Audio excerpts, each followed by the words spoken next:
बिस्मिल्लाहिर्रहमानिर्रहीम अस्सलाम वालेकुम। Welcome back to my channel easy cooking with Azka. आज मैं आपसे बहुत ही अमेजिंग से नाश्ते की रेसिपी शेयर करनी चाह रही हूँ, जिसके लिए ना तो आपको सालन की ज़रूरत पड़ेगी ना अचार की ज़रूरत पड़ेगी। जस्ट ये पराठा चाय के साथ खाएं और आप हैरान हो जाएंगे, ये इतना अमेजिंग बनकर रेडी होता है। इसके अंदर कुछ वेजिटेबल्स भी हम ऐड करेंगे और लच्छेदार सा अमेजिंग सा पराठा बनाकर रेडी करेंगे। जिनके बच्चे लंच बॉक्स ले जाने में ज़िद करते हैं, लंच बॉक्स खा के नहीं आते, तो ये पराठे लाजमी बना कर दीजिएगा। पराठा बनाने के ऐसे राज आपको किसी ने नहीं बताए होंगे। तो चलें वीडियो को स्टार्ट करते हैं। अगर वीडियो पसंद आए तो वीडियो को लाइक करें, चैनल को सब्सक्राइब करें और शेयर करना मत भूलें। तो चलें इस अमेजिंग सी बहुत ही मज़ेदार सी रेसिपी को बनाना स्टार्ट करते हैं।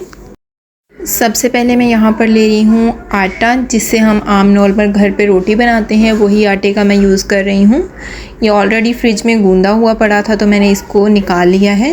अब सिंपली मैंने इसको 4 पोर्शंस में डिवाइड करना है। बेसिकली आपको जितने पराठे बनाकर रेडी करने हों आप उतना आटा ले लें, ठीक है। मैं 4 पराठे बनाऊंगी इसके, तो 4 पोर्शंस में आपने इसको डिवाइड कर लेना है। इस तरह से मैं स्क्रैपर की हेल्प से इसको 4 पोर्शंस में डिवाइड कर लूँगी। अब एक एक पोर्शन उठाते जाएंगे और एक एक पेड़ा बनाकर रेडी करते जाएंगे। इस तरह हम 4 पेड़े बनाकर रेडी कर लेंगे। एक पेड़ा बनाने के बाद आपने सूखा आटा लेना है, उसके अंदर अच्छे से इसको डिप कर देना है। इसको दोनों साइड पर से सूखे आटे से कोट करने के बाद अपनी एक प्लेट के अंदर रख देंगे। अब इसी तरह से एक और पोर्शन उठाएंगे, उसका भी एक पेड़ा बनाकर रेडी कर लेंगे। इस तरह से हमारे 4 पेड़े बनकर रेडी हो चुके हैं। अब सिंपली एक पेड़े को अपने काउंटर पे रखेंगे। थोड़ा सा मैदा या आटा आपने डस्ट करना है। आप इसको मैदे में भी बना सकते हैं, लेकिन अगर आप इसको थोड़ा हेल्दी रहने देंगे, घर के आटे गंदम के आटे से बनाएंगे तो वो ज़्यादा अच्छा होगा। थोड़ा थोड़ा मैदा या आटा डस्ट करते जाएंगे। अच्छे से आपने इसको बेलना है। एक बारीक सी इसकी एक रोटी बनाकर रेडी कर लेनी है। तो आप यहाँ पर देख सकते हैं, इस तरह से मुसलसल बेलते हुए इसकी एक बारीक सी रोटी बनाकर रेडी कर लेंगे। मैंने यहाँ पर एक बारीक सी रोटी इस तरह से बनाकर रेडी कर ली है। अब हम इसके ऊपर लगाएंगे कुकिंग ऑयल। मैं एक ब्रश की हेल्प से पूरी रोटी को कुकिंग ऑयल से कवर कर दूंगी। आप यहाँ पर घी, ऑयल कुछ भी लगा सकते हैं या हाथों की मदद से भी लगा सकते हैं। मैं यहाँ पर ब्रश की हेल्प से अच्छे से इस रोटी को ऑयल की मदद से कोट कर दूंगी। तमाम साइड पर से अच्छे से आपने ऑयल लगाना है। ऑयल लगाने के बाद अब इसके ऊपर स्प्रिंकल करेंगे थोड़ा सा नमक। बहुत ज़्यादा ऐड नहीं करेंगे, हल्का सा नमक ऐड करेंगे ताकि थोड़ा सा पराठे के अंदर फ्लेवर आए। नमक डालने के बाद अब मैं इसके अंदर शामिल करूँगी रेड चिली फ्लेक्स। थोड़ी सी रेड चिली फ्लेक्स को स्प्रिंकल कर लेंगे। इस पराठे को खाने के बाद ना आपको सालन, ऑमलेट या अचार वगैरह की तलब नहीं होने वाली। थोड़ी सी बारीक चॉप की हुई हरी मिर्चें ऐड कर देंगे। हरी मिर्चों के बीज निकाल कर मैंने उसको चॉप किया था। अब इसके अंदर थोड़ी सी लाल मिर्चें, बारीक चॉप की हुई लाल मिर्चें ऐड कर देंगे। अगर आपके पास ना हो तो जस्ट आप हरी मिर्चें ऐड कर दें। थोड़ा सा फाइन चॉप किया हुआ प्याज ऐड कर देंगे। थोड़ा सा फाइन चॉप किया हुआ लहसुन ऐड करेंगे और साथ ही साथ शामिल करूँगी थोड़ा सा फाइन चॉप किया हुआ हरा धनिया। तमाम चीज़ों को ऐड करने के बाद एक बार हाथों की मदद से आपने अच्छे से इसको प्रेस कर देना है, ताकि अच्छे से हमारी जो सारी स्टफिंग है वो इसके ऊपर सेट हो जाए, निकले नहीं। आप यहाँ पर देख सकते हैं अच्छे से मैंने इसको सेट कर लिया है। सेट करने के बाद इसके ऊपर थोड़ा सा मैदा डस्ट करेंगे। इस तरह से थोड़ा सा मैदा डस्ट कर देंगे। मैदा डस्ट करने के बाद अब आपने सिंपली एक पिज़्ज़ा कटर लेना है। अगर पिज़्ज़ा कटर नहीं है तब भी कोई मसला नहीं है, आपने एक नाइफ़ ले लेनी है, तेज़ नाइफ़ लेनी है।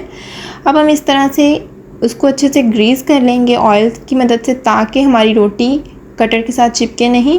देन इस तरह से छोटी छोटी सी स्ट्रिप्स कट करना स्टार्ट करेंगे। अब यहाँ पर देख सकते हैं मैंने दरमियान से स्ट्रिप्स कटिंग करना स्टार्ट की और एक एंड तक लेके जाऊँगी। देन सेंटर से ही स्टार्ट करके दूसरी एंड तक लेके जाएंगे।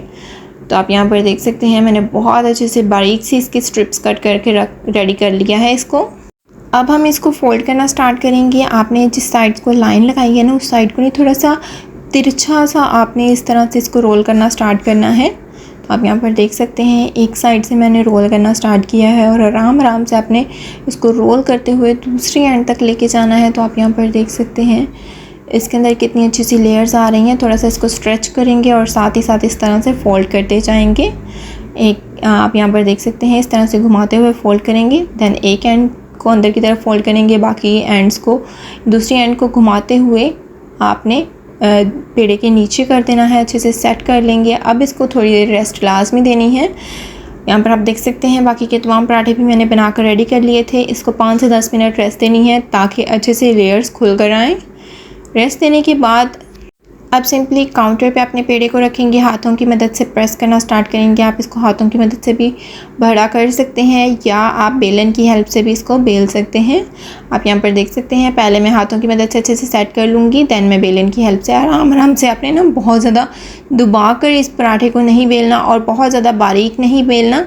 जो इस तरह के लच्छे पराठे होते हैं वो थोड़े मोटे ही अच्छे लगते हैं, फिर ही उसकी लेयर्स खुल कर आती हैं। तो आप यहाँ पर देख सकते हैं बहुत अच्छे से मैंने इसको बेल कर रेडी कर लिया है। अब सिंपली आपने इसको उठाना है और अपने तवे के ऊपर डालना है। तवे को ऑलरेडी मैंने गर्म होने के लिए रख दिया था, हल्का सा ऑयल लगाकर इसको ग्रीस भी कर लिया। अब सिंपली आपने थोड़ी थोड़ी देर में इसको टर्न करते रहना है। अब मैं इसके ऊपर लगाऊंगी मज़ीद कुकिंग ऑयल लगाने के बाद इसकी साइड को अगेन से टर्न करेंगे। मैंने यहाँ पर कुकिंग ऑयल का यूज़ किया है, आप देसी घी का भी यूज़ कर सकते हैं। अगर बच्चों को बना कर दे रहे हैं तो देसी घी में बना के दें, वरना आप घी का भी यूज़ कर सकते हैं, जो भी आपके पास मौजूद हो। अब इस तरह से पलटते हुए खूबसूरत सा गोल्डन ब्राउन कलर आने तक इस पराठे को पकाएंगे और इतना मज़ेदार पराठा बनकर रेडी होता है ना, चाय के साथ एक बार लाजमी ट्राई करिएगा। अब मैं इसको अपनी प्लेट के अंदर निकालूंगी। अब इसी तरह से बाकी के तमाम पराठे भी बनाकर रेडी करेंगे।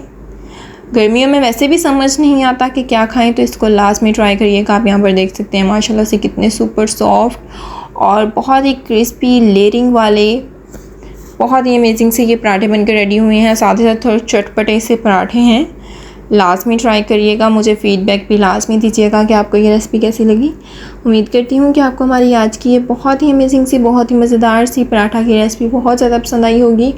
अगर पसंद आए तो वीडियो को लाइक करें, चैनल को सब्सक्राइब करें, सब्सक्राइब के साथ का बेल आइकन दबाना मत भूलें। इससे आपको हमारी लेटेस्ट और नई आने वाली वीडियोस का नोटिफिकेशन सबसे पहले मिल जाएगा। अपने फ्रेंड्स अपनी फैमिली के साथ इस मज़ेदार सी रेसिपी को लास्ट में शेयर करें। इसी के साथ दें इजाज़त। अपना बहुत ज़्यादा ख्याल रखें, दुआओं में याद रखें। अल्लाह हाफिज़।